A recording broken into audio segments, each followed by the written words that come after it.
क्या क्या थे। पहले सवाल जे एडवांस 2009 का है।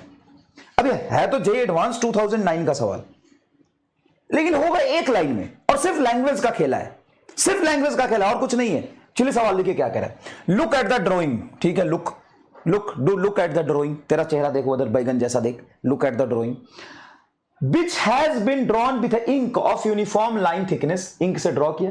the mass of ink used to draw each of the two inner circle, देखो ये इनर सर्कल जो ड्रॉ किया ना यहां पे इनर सर्कल, इस इनर सर्कल को ड्रॉ करने में मास m लगा है, ठीक है। And each of two line segment is m, दो लाइन सेगमेंट ड्रॉ किया ये और ये, इसमें भी मास m लगा है।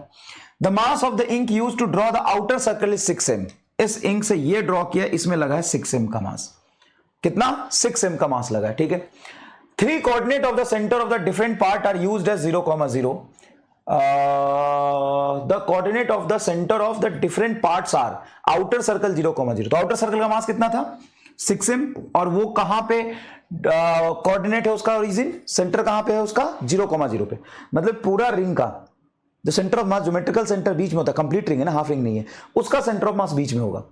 हाफ रिंग देता तब तो जे एडवांस का सवाल है। ये क्या फुद्दू सवाल है यार, जल्दी बता। 6m का मास कहां मानोगे 0, 0 पे। ये 6m का मास आपने मान लिया 0, 0 पे। चलिए साहब 6m आ गया 0, 0, ठीक है। Left inner circle is -a, minus है मतलब x में पीछे a और y में ऊपर, मतलब इस ओरिजिन में x में पीछे जाएंगे तो माइनस है एंड y में प्लस है ऊपर गए, तो यहां पे तुम्हारा एक रिंग है m मास का। Right circle is a, inner circle m मास का a, पे, मतलब x में भी a पर y में भी a पर, यहां पे मास आ गया, ठीक है। वर्टिकल लाइन 0, 0, इसी पर ओरिजिन पर ही एक और मास, वर्टिकल लाइन जो है वो m ओरिजिन पर आया mass. And horizontal line is 0, -a, मतलब x 0 एंड y वाला माइनस है, यहां पे हॉरिजॉन्टल लाइन, ये जो हॉरिजॉन्टल लाइन बना है वो मास यहां पे है, कहां पे 0, -a पे, ठीक है साहब, ठीक है। Then y coordinate of the centre of mass, तो सिर्फ यही तो समझना है कि मासेस कितना है और उसका सेंटर ऑफ मास कहां आएगा वो दे दिया। अब तुम्हें सिर्फ y coordinate of centre of मास पूछा, तो y coordinate of centre of मास बताओ। 6m कहां है 0, 0 पे, तो इसका y कोऑर्डिनेट 0, ये m भी 0, 0 पे, मतलब 7m, 0 प्लस इस m का y कोऑर्डिनेट, इसका x कोऑर्डिनेट है ya, इसका x माइनस है ya, तो बोलो इसका y कोऑर्डिनेट क्या है a, इसका y कोऑर्डिनेट क्या है a।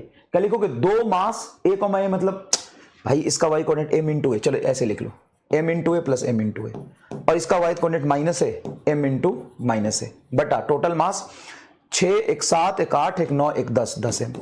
इसमें एक चीज बड़ा इंपॉर्टेंट है ये समझना, एक चीज बड़ा इंपॉर्टेंट है ये समझना, क्योंकि x कोऑर्डिनेट की बात नहीं करी है, तो हम सिर्फ y कोऑर्डिनेट लेंगे। चलिए भाई साहब 7m, 0 तो 0 हो गया, ma से एक माइनस में कट गया, ऊपर ma बटा m से m कट गया, a बटा 10 आंसर आना चाहिए y सेंटर ऑफ मास, ये आंसर आ गया। जे एडवांस 2009 इंक खत्म।